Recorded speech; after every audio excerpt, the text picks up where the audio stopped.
Welcome to Around the Empire, the show that takes you around the U.S. empire. I'm your host, Dan Wright. I'm your host, Joanne.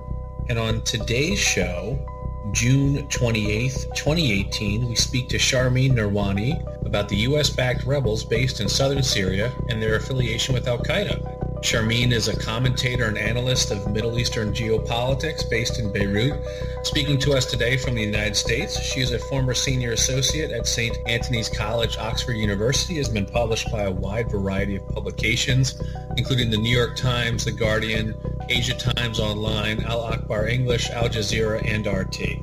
We speak with her today about her latest article, Are Al-Qaeda Affiliates Fighting Alongside U.S. Rebels in Syria's South? Here is that interview. Hi, Sharmine. Welcome to Around the Empire. Hi, Joanne. Thank you for having me. So, American Conservative published an article by Sharmine this week, and it's titled, Are Al-Qaeda Affiliates Fighting Alongside U.S. Rebels in Syria's South? And she's also traveled to this area just during the last few weeks. And for those of us who have never been there, can you tell us a little bit about southwest Syria, what it's like, the terrain, the people? Very hard to sum things up, just like that. I traveled a few weeks ago to 3 southern governorates in Syria. That's the governorates of Quneitra, Daraa, and Suwaida. The ones that we're watching most carefully in the upcoming weeks are Quneitra, which is borders Israeli-occupied Golan Heights, and then Daraa, which is where the main border crossing with Jordan is. Right. And so, they're different. Daraa's quite big, and I don't know that there's anything that distinguishes it specifically from other areas. Quneitra, on the other hand, is quite hilly. You have the highest mountain range in Syria, on the Syrian-Lebanese border there. So, you're going higher up and you have sort of hilly towns and different kind of terrain. And Suwaida, which is a heavily Druze-populated governorate that has stayed pretty stable during this conflict. And it was the first thing I noticed. The city of Suwaida itself is so well maintained and normal looking, and you don't often see normal in Syria. Well, you do. There aren't certainly pockets, but I just didn't expect it in the south, and I remember that was the thing that struck me most. Driving to Suwaida, it looked like a normal city. People were going about their business in a way as though conflict had not hit there, and it really hasn't as much as it has the other areas.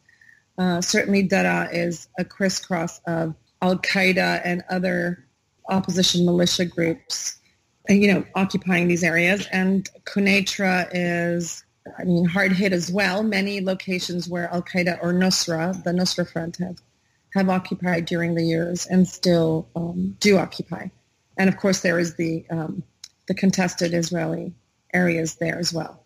So, that's it in a very brief opening description. Yeah, that's good. In a limited time, we can't go through into detail, but I was just hoping that you would explain it just the way you did. And so you were there just recently, right? In the month of June? That's correct, yes, the early June. And from your article, it seems that you spoke to a lot of different people. You spoke to people in the towns, and you also were able to speak to some of the people with military contacts. Or I know you can't maybe reveal all your sources, but if you can give us an idea of who you were able to talk to.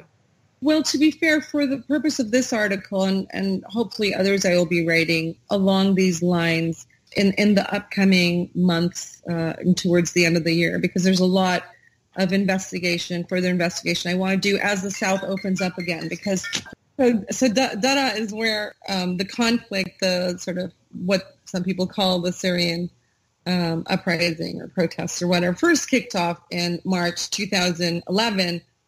So it's always been my dream to go back to where it started and find out what actually happened in those early weeks, because there's so many different narratives coming out. Well, actually, at the time, the narratives were pretty uniform. They were the narratives of the Arab Spring. They almost didn't differ from country to country. Right.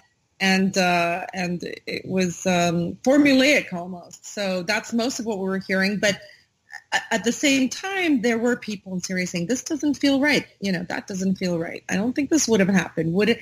And then subsequently, a lot of different stories about the same events in those first few weeks and first few months. So it's always been an area I want to go back to and check out. So basically, I mean, even before I went into the southern governorates, I had spoken to people in Damascus and interviewed different kinds of people, both prior to my visit and after my visit. I actually had the chance to meet outside of Syria a Hezbollah commander who covers Syria. And that was a first for me too. But in Daraa itself, I got a chance to sit with one of the frontline commanders of the Daraa battle from the Syrian Arab Army, which was also a first for me. That's a big deal. It was a big deal. He reminded me, not in physique or anything, but in type of hoo-ha. He reminded me of a Jack Nicholson, kind of character. He was just laser sharp, and he had, any questions you had, he had files there. He had the information. He was so on. But I guess that's because of what he was there to do. And there is this looming battle. It still looms, in that we don't know what the outcome of the battle will be. But before I go more into the battle, let me just also say that another first for me was sitting down with members of they're called the Free Syrian Army, but really everybody and anybody can call themselves that. But to sit with Islamist militants around that area and to be able to sit alone with them and have these conversations, because these are reconciled areas now.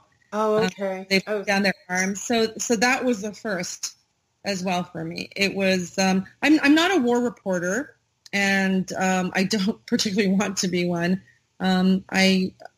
So to go into, I have in the last few months gone into more battle situations or situations where mortars were going off close by, or, in the town next to it, or, so there have been a few firsts this experience for me. But I got a chance to talk to a lot of different people, and I found that they were pretty much consistent, whatever the background, on what was happening in the South and what was likely to happen, who was supporting who, and that kind of thing. And my focus for this article became, what is this battle?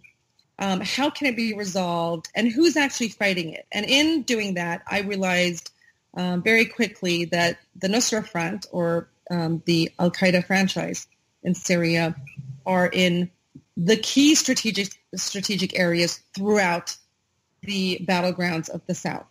And that Western media, Western pundits and politicians really try to conceal this, because if you look at their maps, it's red for the Syrian army, it's green for the Syrian opposition, and it's black for ISIS. But then where's Al-Qaeda? And exactly. Kind of been wiped out of these maps. And so for the purpose of this article, I created a map with the help of others. This map, just for our listeners, this map is included in the American Conservative article, and really well worth studying it. I've been looking at it for a while now. I'm sorry to interrupt you. No, it's okay. But, this is really hard to do as well, because in talking to various people, I just kept, notes about which villages, which towns, which areas people were saying Nusra is in, and yet a lot of those are not on the map that was finally created, because, all the towns and villages of the area are not on the map. We just sort of highlighted the areas in which Nusra dominated the militants or the opposition. There are many, many more towns and villages in which they coexist and are co-located alongside U.S.-backed Syrian opposition militants. And that was an important thing I learned, that, in fact, throughout the South, in Daraa especially, they coexist alongside Western-backed militants, have done so for years. Right, and there's a few quotes here. You say, Al-Qaeda's Syrian franchise, the Nusra Front, appears to be deeply entrenched alongside these U.S.-backed militants in key strategic towns and villages scattered throughout the South. And then you described your map, and I mean, it doesn't seem like that's an accident, right? No, it isn't, because, even in the earlier days of the conflict, when it was apparent that the opposition was very militant and was Islamist in nature, even from the early days of this conflict, when we learned that Al-Qaeda and other Islamist militant groups of a similar kind of ideology were operating in Syria, we would often read in Western media or analysis that, well, we might want to cooperate with these groups somehow, or stand back because they are the stronger, more battle-hardened, competent fighting forces that could fight the Syrian government, the Syrian army. So in a sense, there were allowances made for the Nusra Front and Al-Qaeda in the Syrian theater by the same people who have been purporting to fight Al-Qaeda since 9/11, right? Which is kind of shocking. And for people like me who are just watching this insanity, I think we weren't so off the mark to think that, maybe ISIS had been created so that we would take our eye off the Al-Qaeda threat a little bit. Here ISIS was the bigger and badder Islamist militant group, right? So Al-Qaeda was just we're quiet about it. But they don't look so bad in comparison. Yeah, well, yeah. And then, of course, you have U.S. allies who actively support Al-Qaeda, and the U.S. look the other way. I mean, Turkey and Qatar have ties to the group in particular, but so do others. I mean, I know in parts of Ghouta in 2013, the head of the Nusra Front there was a Saudi. So, and there are quite a few Saudis in Al-Qaeda. And what's the actual difference between, didn't that become a controversial topic when they were saying, well, what's the difference between the Islamic Caliphate, Al-Qaeda, and the official religion of Saudi Arabia? No one could give a real answer. No, I mean, that's the thing. And I mean, it's not just Saudi Arabia, by the way. I was in Jordan two years ago, less than 2 years ago, and a colleague of mine, a journalist, Nahid Hattar, was assassinated by a militant. And I went to his funeral. And when I was there, I tried to look into how could this guy just come and shoot him, this guy who was a preacher at local mosques and allowed by the Jordanian government and the religious authority there to preach at these mosques and travel to Saudi Arabia and walk in and shoot this man who actually wrote prolifically about and beautifully about what was happening in Syria. I discovered the textbooks for kids in Jordan look like something you'd find. I mean, I think one of the senior educators there even called them ISIS textbooks, because the kind of stuff you see in them are what you're seeing in the region now. And none of this is by accident, and the parties who could do something about it and make a difference have all actively ignored challenging this new discourse, this way of thinking, the literature, the influences, because they come with Saudi money. So basically, Nusra and Al-Qaeda have been an important fighting force, one of the few that have been able to really hammer at the Syrian government, the Syrian army, and their alliances. So compare that, because of course they have experience. They come from Iraq. Nusra comes originally from Iraq. ISIS comes originally from what happened in Iraq after the U.S. invaded and occupied that country. So they have a long-term battle experience and organizational experience and a strong hierarchy, as opposed to the FSA, the Free Syrian Army, and other groups that started in the last few years and are so fungible. They just keep changing. Whoever has better weapons and better salaries, that's who you switch to. So it was kind of essential when you have this kind of really disorganized Free Syrian Army apparatus and no real leadership, etc. If you're going to fight the Syrian army, if you're going to maintain territory, you're going to want a fighting force along there that can organize and support. And it's not like the U.S. was unaware of this. I think I also mentioned an article in my article, an interview I did for a piece I did in 2015 where I spoke to the spokesman for CENTCOM, the U.S. Central Command in the Middle East, and this was after someone had broken a story about U.S. trained, Pentagon trained, the old train and command program. What was it? The train and equip program? Yes.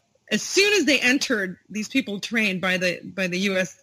military, as soon as they entered the Syrian theater, their weapons would be found in the hands of al-Nusra, so Al-Qaeda. So how did this happen? And, when pressed, he said, well, it's not really, and I'm not quoting verbatim, I think, because I don't have the article in front of me, but he said... I have it if you want.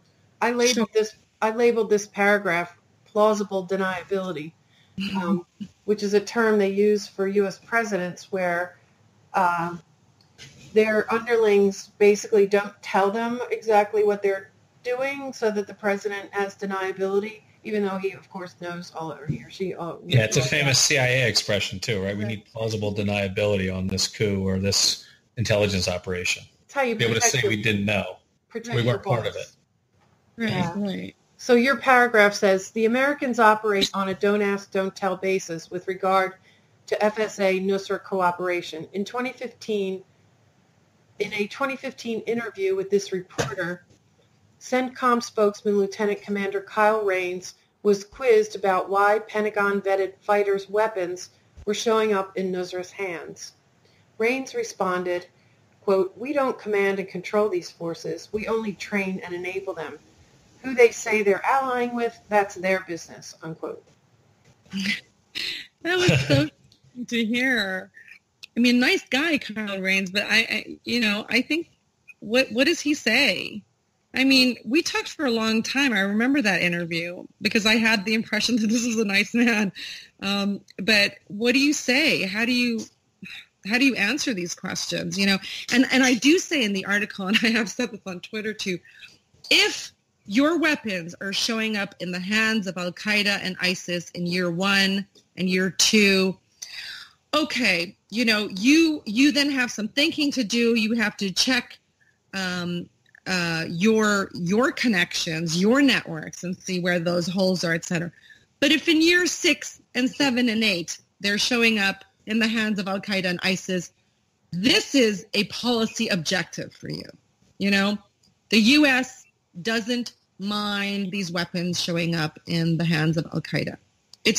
There's no excuse. There's no more quote-unquote plausible deniability. This isn't year 1 and year 2. This is year 7 and year 8, And so, I think, like we were talking about earlier, they've looked the other way because Al-Qaeda is a more effective fighting force.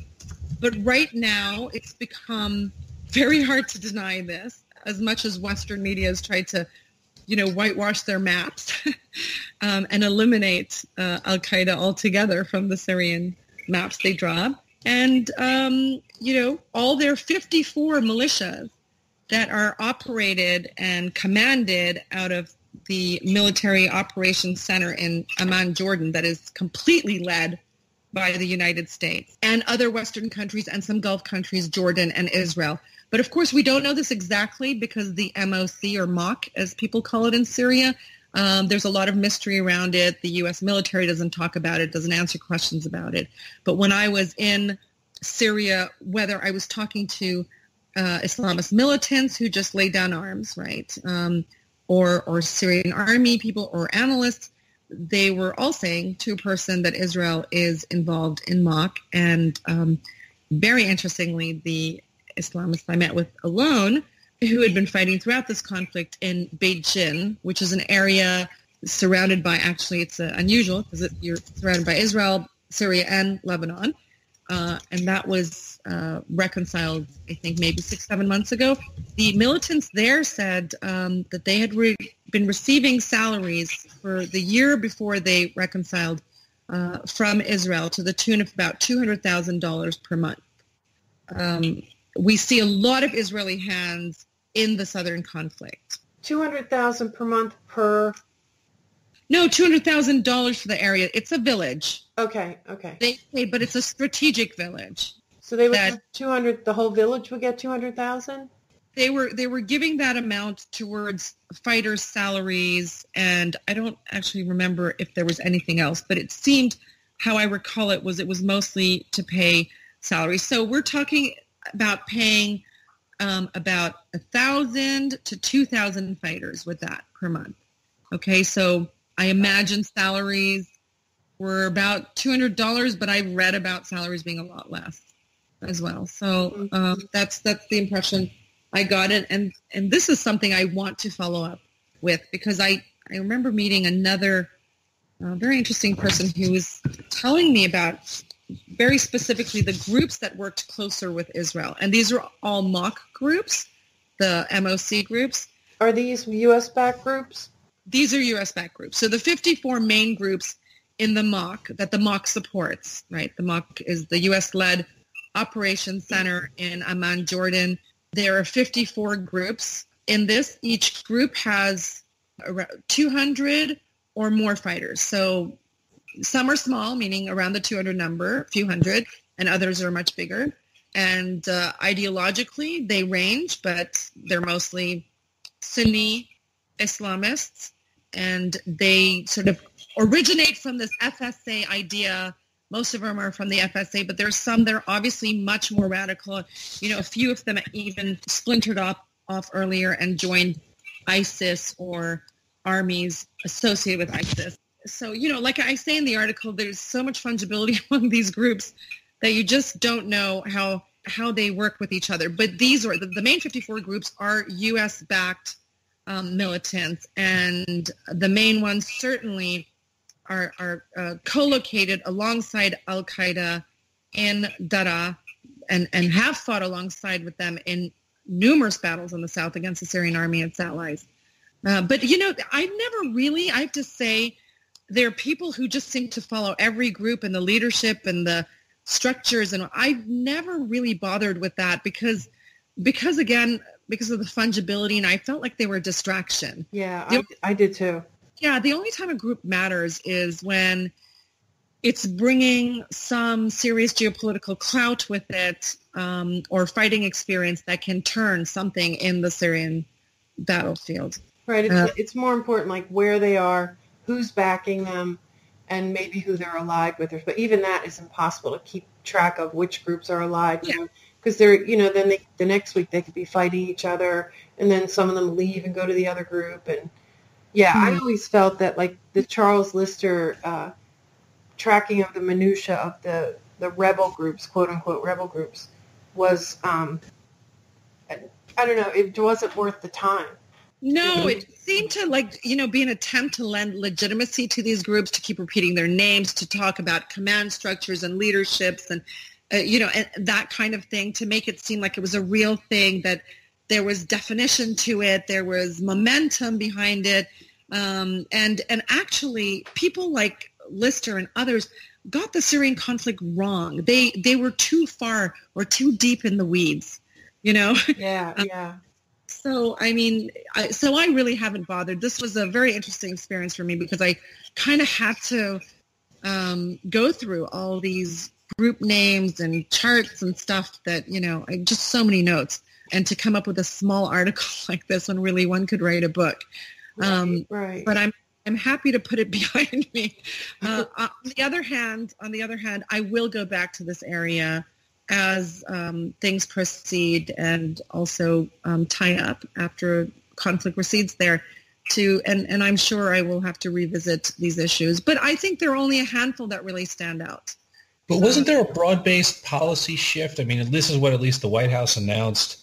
And they said they were basically ending support. This was in March of 2018 this year. The Trump White House announced that they were suspending support for all anti-Assad Syria rebels, not just the more Islamists. Did that have any effect, or is the U.S. still doing it just through other means? Or, I mean, I'm trying to understand the effect of what was seemingly, at least among the elite media in this country, were furious about this, but did this have any effect, this broad-based seemingly broad-based policy shift? No, I'd love to give you a definitive answer, but I am not able to do so, only because we've repeatedly seen what the U.S. has said has changed, you know, a week later, a day later, a month later, a year later. And I think that goes to differences in opinion within the U.S. establishment itself. Differences between the State Department, the White House, the Pentagon, the CIA, various interest groups, various allies, et cetera. So that keeps shifting. However, yes, you're right. The U.S. had said that, we're getting out of this business. And I think one article I read said they're shutting down the MOC, the MOC, right, the Operations Center. But then everyone I spoke to in theater talked about the MOC as a very active entity, still paying salaries, still commanding militants inside the theater. Who knows? Maybe the U.S. had taken a back seat. Maybe Israel sitting on the throne there. There's no telling, and they're clearly not willing to go into detail. I'll tell you. I mean, I often try to reach out to U.S. officials to get their side of the story, and they don't want to tell you their side of the story. I spent years trying to find out what a moderate rebel meant. Okay, no. So much so that I've asked many times, can you name a moderate rebel group? And I never once got an answer. Never once. No, for security reasons, blah, blah, blah. Actually, no, that's not okay, because this whole moderate rebel narrative game really concealed the existence and proliferation of terrorism that was Western-backed and Western allied-backed throughout this conflict. The reason the U.S. government would never name a moderate rebel group and say these are who we think are moderate rebels was because they knew very well the kind of people they were supporting, that any moment an atrocity video could be leaked. Right. And that would be the end of that story, Which happened to one of Lister's groups. Remember, Lister was pushing the group that beheaded that Palestinian boy. The 11-year-old boy, I think. Yes. Horrible. Yeah, and he immediately said, I was only supporting them months ago. They changed and became a jihadist group. But when I was supporting them, they were moderates. And then they go through some rebranding process, and just like we were talking about before. Yeah, and this is why I don't, I call the Nusra Front Nusra. Actually, I was surprised that nobody jumped on this in my article, because they've been called other things, and I don't think they're called Nusra Front anymore. But I've never really cared or followed that, because it seemed very obvious, this rebranding game, and it got boring after a while, and you couldn't remember who was who, so you just went with the original name.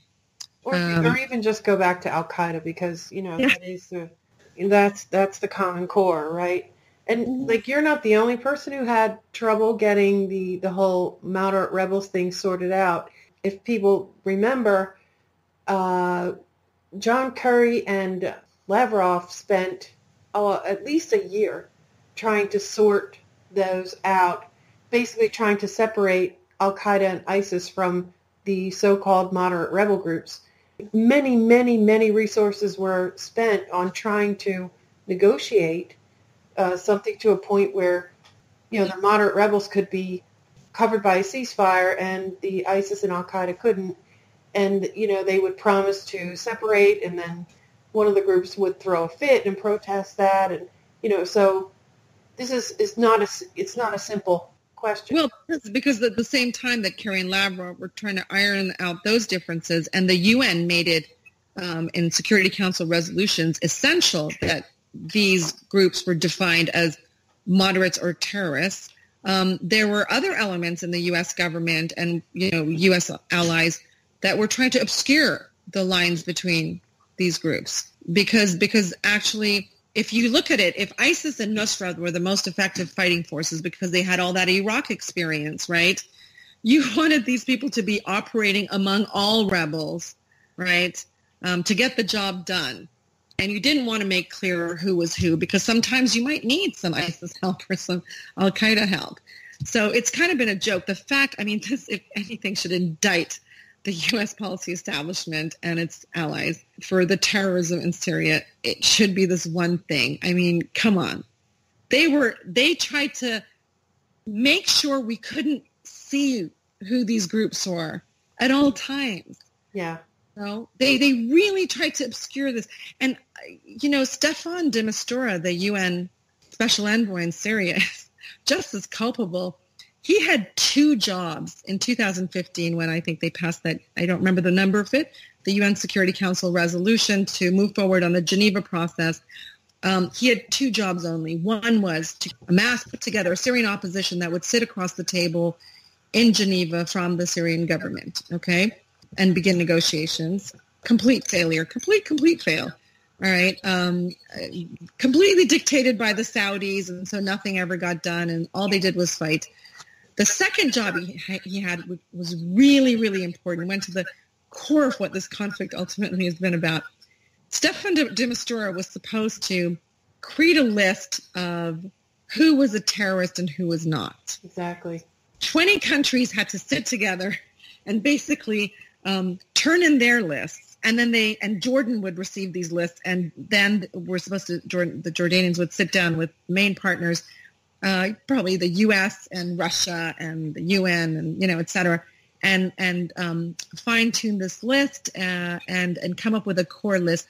We've never heard of groups, I think, by the UN designated as terrorists other than what they start off with, ISIS and Al-Qaeda, because they couldn't agree on who was a terrorist and who was not.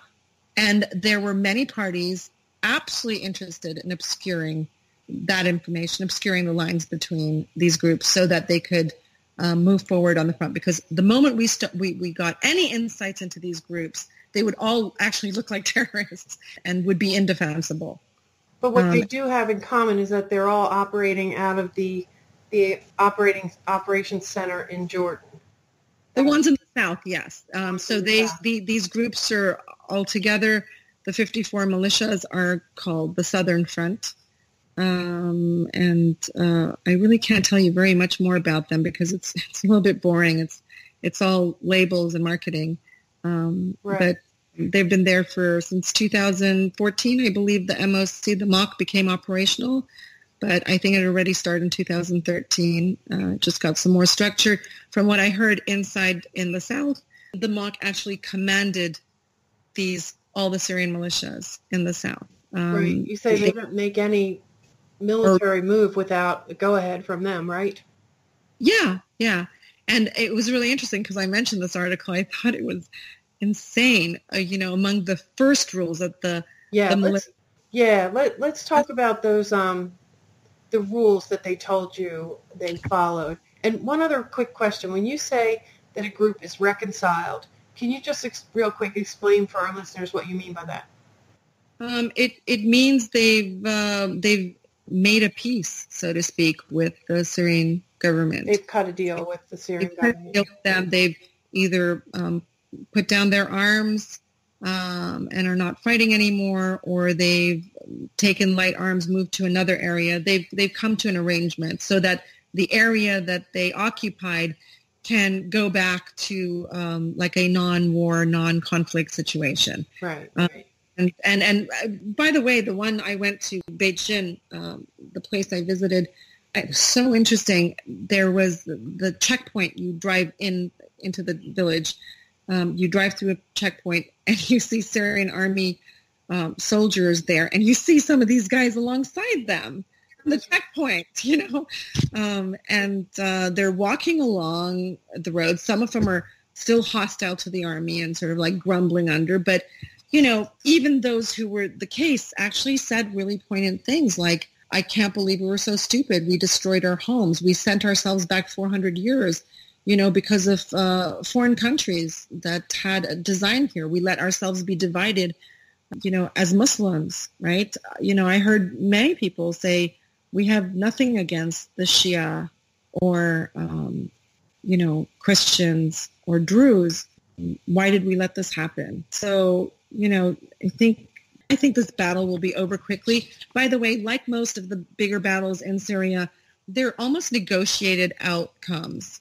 Okay, so they know that X amount are going to lay down weapons, X amount are going to agree to be transferred elsewhere, and X amount they're going to have to fight. And the ones left behind to fight just don't have much of a chance. And so it ends pretty quickly. And it looks like you're going to have that same scenario in Daraa and other parts of the south, that certain ones will not give up and they will fight, and they will be abandoned by the U.S. I mean, I think we've heard in the last week that the U.S. Embassy in Amman sent out messages saying that you're on your own. You make the decisions whether to fight and how to fight and when to fight by yourself based on your needs and, considering your families, etc. Right. Yeah. Don't have expectations that we're going to ride in and save you. But that's so typical of U.S. alliances with locals. When it comes to the crunch, they're often abandoned. Right. And I think it was Elijah Magnay's recent article. He said that it looks like, that dissection they're doing of this, you can see from the map how they're basically chopping this area in half into an eastern side and a western side. And it looks like the western side's going to be just as you just described. It's almost already taken care of, except for the holdouts who won't make a deal. But the eastern side along the Israeli border, he believes, or he has heard, is going to be the Putin-Trump summit is going to address that situation. No one really knows how that's going to work out. Yeah, because Israel's kind of taken the lead in the South. They're saying, oh, no, we can't you can't let the South go, because Israel anticipated gaining a buffer along a territorial buffer at the close of this conflict, and maybe even splitting Syria, partitioning Syria in the South. And that hasn't happened. And they've invested a lot in this happening. And instead of them gaining territorially, they now see their biggest adversaries, Iran and Hezbollah, along with the Syrian army, move closer, become stronger, become more sort of battle experienced, and more dangerous enemy for sure. Yeah. So Israel's freaking out. And so they have taken, I think, the lead in pushing for a standoff in the South and pushing the militants not to back down. And as you see in my map, I mean, Jabhat al-Nusra, Al-Qaeda, is all along that border. Like when I went into Quneitra and met with the Druze village there of, forgetting their name now, Hadar, I think, they said 65 kilometers of sort of this demilitarized zone, this borderline that Israel has, and this, in the Golan Heights, right, all the way to Jordan, and it's only 60 of those kilometers are controlled by Israel and Al-Qaeda, right, Nusra. It's only 5 that is controlled by the Syrian army, and they keep coming at us. And so when this village was last invaded by Nusra in November of last year, everybody piled in. Druze from Sueda drove over. They couldn't even drive into the village because there were so many cars coming. And now the Israelis have enraged the Druze in Sueda and other places for their cooperation with the Nusra, because, of course, Nusra has killed Druze and made examples of them, or the militants, right, in this conflict.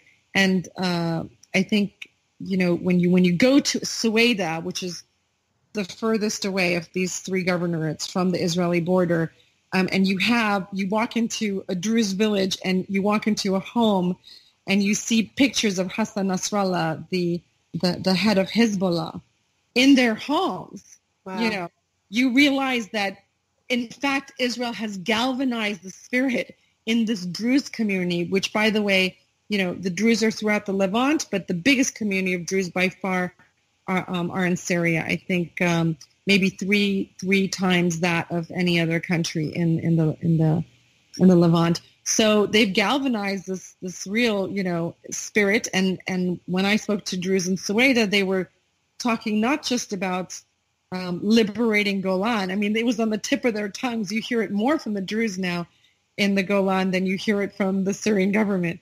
Not only about liberating Golan, but they'd always say, and farther. I don't know if it's an expression of theirs. Maybe they meant all of Palestine.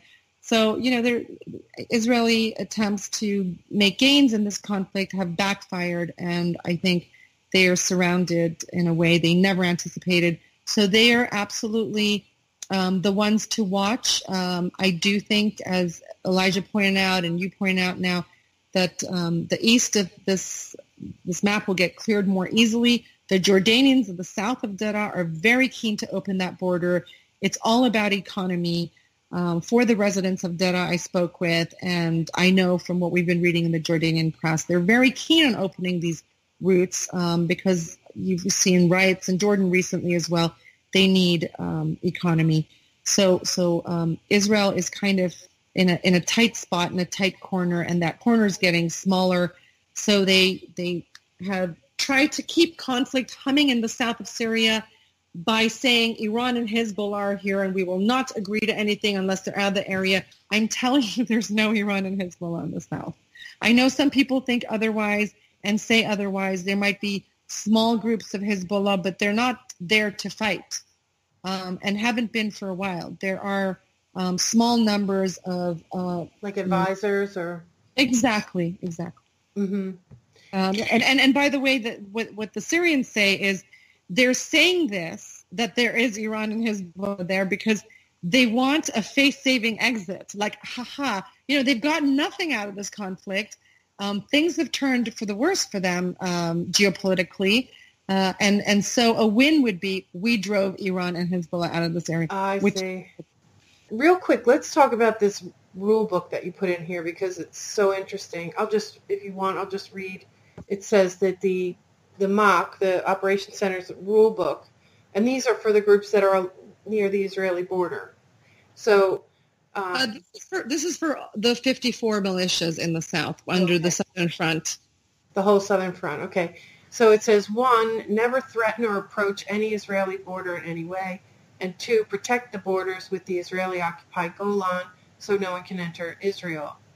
And then you asked what happens if the rules are not upheld, and they told you that their salaries will get cut. So they basically, get compliance with the money. Yeah. Was there more in here about the rules, or was that a different? Well, I think I went on to say, so those are the first 2 rules were Israel specific, but they were very important ones, and I think this is why we're told these are the most important ones. You just don't go near that border. You protect everything. You don't let anyone squeeze in. And then after that, I'd asked about how does the MOC actually command them? Does this U.S.-led Operations Center actually command them? And then I was told they're not allowed to take any military action before clearing it with the MOC first. And if the MOC asks them to attack or stop, they have to do it. Yeah.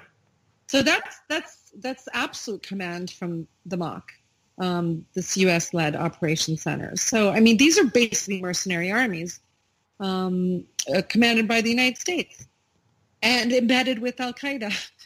I mean, that's stunning. When I saw that, frankly, I was really surprised that they actually, radio back to the Operations Center for actual battle moves. I mean... Well, I didn't personally witness this. I've been been told this. The people, I mean, the information I got was, in a situation like this, as a journalist, you hear something that is just amazing information. You want to write it, but you can't. You just don't know people's motives. So usually you'll write something like this when you hear things from others that are consistent with the same thinking. And this was what I was hearing. The MOC does command, and like I said, I got a chance to sit with people who were MOC commanded, but now reconciled. And every other sentence was MOC said this, MOC said that, we got our salaries from the MOC, we got, So I think it's probably pretty true that they were commanded. I mean, where else are they going to go? They're in a corner of Syria. They're being squeezed tighter and tighter from all sides, right, by the Syrian army. The only place to go is Jordan, which doesn't want them, is terrified of these people leaking south. And then west, which is Israel, which will destroy any legitimacy these groups have. So where are they going to go?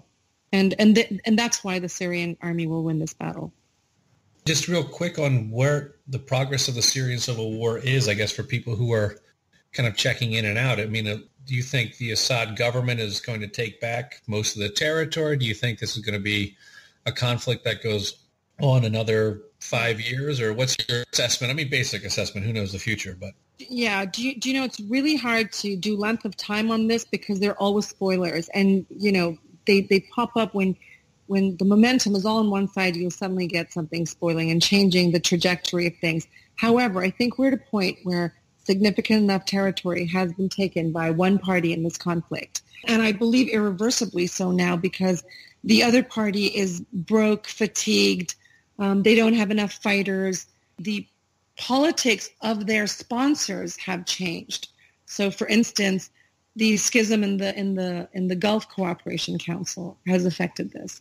The schism in NATO between Turkey and European countries, right? So there are other things that ensure that the Syrian army is not going to have a reversal of fortunes at this point.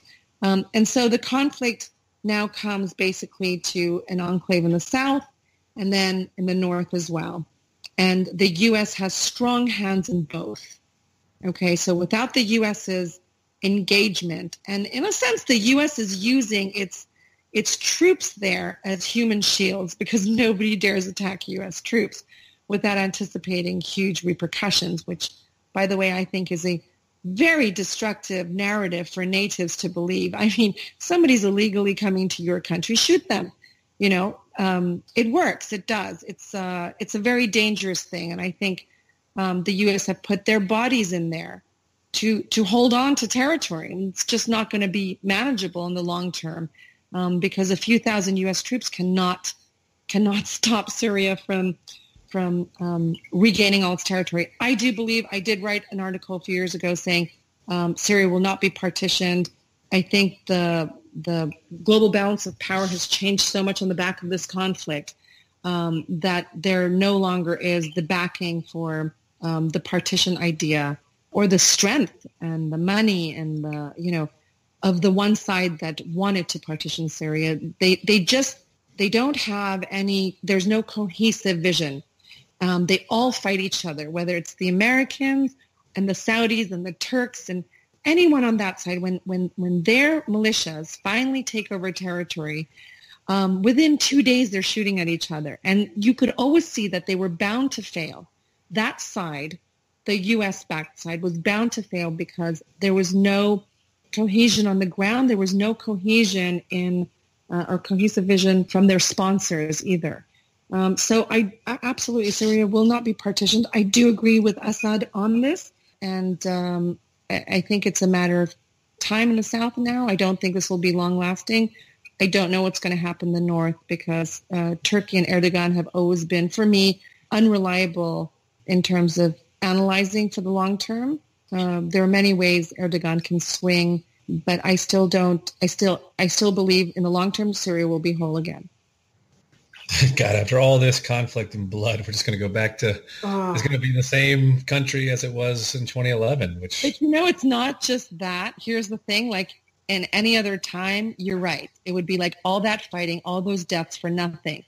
But on the back of the Syrian conflict, the world actually turned. We went from a unipolar world to a multipolar one. And I personally, in the region I live in, I thank the Syrian sacrifice for making this happen because it was getting to be a very dangerous world with one power. That's a good point. That's true. The world has changed. The Syrian conflict has changed the world around it. Politics of Europe, politics of the United States, which Trump did run against this war for people who are keeping track. And now it seems like the U.S. Middle Eastern role is being completely re-examined, with some people simply saying no mas in the true Gorbachev sense. Yeah, true. But also the rise of sort of like this China, Russian, Iranian understanding. I mean, we're talking, Asia, not just economically, but politically becoming the powerhouse. We're talking resource shifts. So, I mean, there's a lot. And Syria was the battlefield in which it played out. I like to say that World War III took place in Syria because actually World War III will never be like the first and the second ones because they can't be because of nuclear weapons. So it was always going to be an irregular kind of war in my mind. And in a way, you have all the things that happen in great wars. You have a complete shift in the global balance of power, economy, whatever came out of World War I, World War II, you will see at the end of this. So I'm not saying Syria was World War III specifically, but it was one of the key battlefields in which a world conflict was fought, and we'll soon see one. So true. That is very true. Yeah, that's true. Thanks so much for sharing all this with us, and particularly so soon after you visited the area. I find that to be just really valuable, and I really appreciate you taking the time. If there's anything else that you want to tell us before we wrap up, but do also please tell our audience where to find you and where to find your work, and how to support you. Okay. I write primarily for the American Conservative and RT. But my articles are archived on my website, which is www.mideastshuffle.com. And I'm on Twitter at S. Narwani. So first initial, last name. And that's where you can find me. That's great. All right. Well, again, thanks so much. And we hope to talk to you again sometime.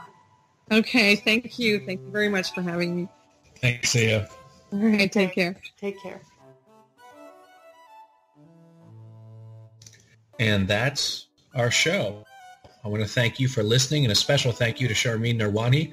Follow Sharmine on Twitter at SNARWANI and find her work at mideastshuffle.com. We're independent media. We rely on your contributions. This podcast is brought to you with the help of our generous donors. You can pitch in by going to patreon.com/aroundtheempire or by doing a one-time donation on our website, aroundtheempire.com. Follow us on Twitter at Around the Empire. Follow Dan at US Empire Show or me at Joanne Leon, Leon. Subscribe to our YouTube channel and our podcast channels at iTunes or other podcast apps. On YouTube, it helps us a lot if you hit the subscribe button. Subscribe to the channel, that's free. And also use the thumbs up icon to like the videos. Questions, comments, want to yell at me? Dan at aroundtheempire.com. See you next time. Take care, everyone.